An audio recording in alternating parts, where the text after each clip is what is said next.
नमस्कार प्यारे बच्चों, कैसे हो बेटा? सभी अच्छे हैं ना? बेटा आज हम पढ़ेंगे आपकी हिंदी व्याकरण बुक का पार्ट नंबर 5 जिसका नाम है संज्ञा। ठीक है, हम जानेंगे इसमें कि संज्ञा क्या होती है। तो बेटा देखिए, जो भी हम बात करते हैं, कहीं जाते हैं, कहीं से आते हैं, तो जो भी किसी स्थान का नाम, किसी व्यक्ति का नाम, किसी वस्तु का नाम, जितनी भी चीज़ें हमसे जुड़ी हैं उन सब के नाम को हम क्या कहते हैं? संज्ञा कहते हैं।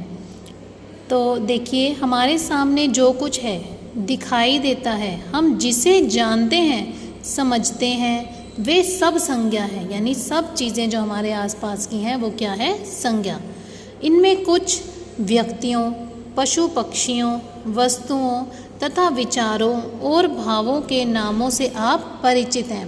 यानी हमारे आसपास क्या होगा? कुछ व्यक्ति हो सकते हैं, कुछ पशु पक्षी, वस्तुएं, विचार, भाव, इन सब जो हमारे सामने होते हैं। तो नीचे कुछ चित्र हैं, आप सभी को जानते हैं। यदि कहीं आवश्यकता है तो इन्हें आचार्य दीदी की सहायता से पहचाने।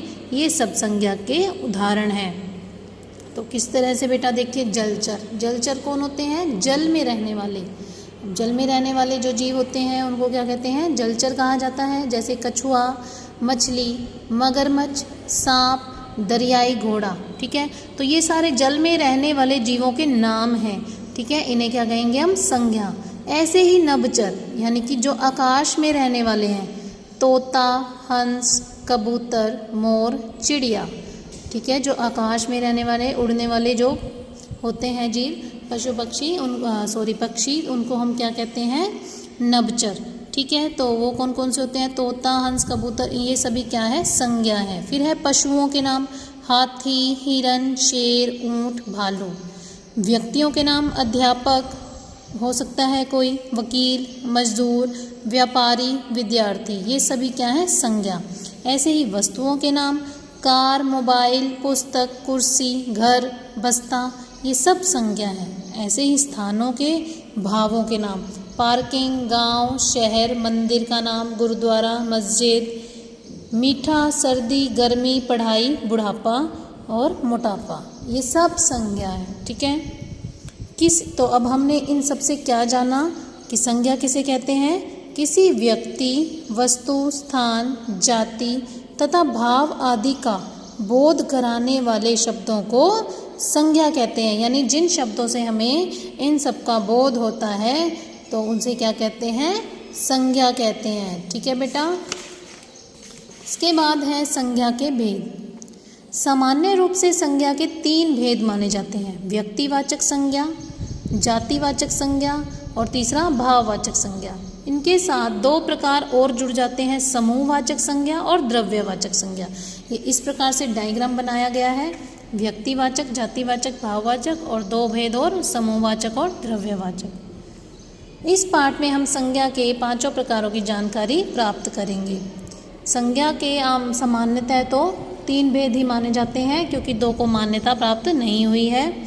फिर है व्यक्तिवाचक संज्ञा, जिन शब्दों से विशेष व्यक्ति, वस्तु, स्थान, पदार्थ आदि का बोध होता हो, यानी किसी विशेष का बोध होता हो, उन्हें व्यक्तिवाचक संज्ञा कहते हैं। जैसे लाल किला, बहुत सारे लाल किला तो नहीं है ना।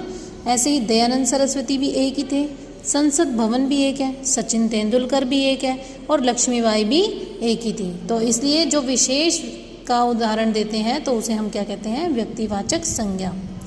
फिर है जातिवाचक संज्ञा, जिन शब्दों से किसी व्यक्ति, वस्तु, स्थान, पदार्थ की संपूर्ण जाति का बोध हो, उसे जातिवाचक संज्ञा कहते हैं। जैसे देश, देश के अंदर सब आ जाता है। मंदिर, विद्यालय में भी बहुत से सिपाही, बहुत सारे सिपाही हो सकते हैं। वृक्ष भी बहुत सारे। स्त्री, किसी स्पेशल का नाम नहीं लिया गया यहाँ पे, किसी विशेष का नाम नहीं लिया गया। स्त्री यानी कि जाति की बात की गई है। पुस्तक इत्यादि, ये सभी जातिवाचक संज्ञाएं हैं। ठीक है, इसके बाद है भाववाचक संज्ञा। नाम से ही समझ में आ रहा है कि भाव, जिन शब्दों से किसी गुण, विशेषत्व, स्थिति अथवा विचार का बोध होता है उन्हें भाववाचक संज्ञा कहते हैं। जैसे कि प्रसन्नता, मिठास, खटास, दुख, ऊंचाई। इसके बाद है द्रव्यवाचक संज्ञा, जिन शब्दों से किसी धातु, द्रव्य, पदार्थ आदि का बोध होता है उन्हें द्रव्यवाचक संज्ञा कहते हैं। जैसे सोना, चांदी, लोहा, तांबा, दूध, कोयला, डीजल इत्यादि। ठीक है बेटा। इसके बाद है समूहवाचक। समूह नाम से समझ में आ रहा है कि समूह, जिसके अंदर समूह हो, बहुत सारे हों। जिन शब्दों से व्यक्तियों, वस्तुओं के समूह का बोध होता है उन्हें समूहवाचक संज्ञा कहते हैं। जैसे सेना, कक्ष, संघ, सभा, टोली, पार्टी, झुंड, मंडल इत्यादि। ठीक है बेटा। तो ये पूरा लेसन आपको अच्छे से रीड करना है। संज्ञा किसे कहते हैं हमने पढ़ा कि किसी व्यक्ति, वस्तु, स्थान, जाति, भाव के नाम को हम क्या कहते हैं, या नाम का बोध कराने वाले शब्दों को संज्ञा कहते हैं। और इसके प्रकार कौन कौन से हैं? व्यक्तिवाचक संज्ञा, जातिवाचक, भाववाचक, समूहवाचक और द्रव्यवाचक संज्ञा। ठीक है बेटा। Okay, have a nice day.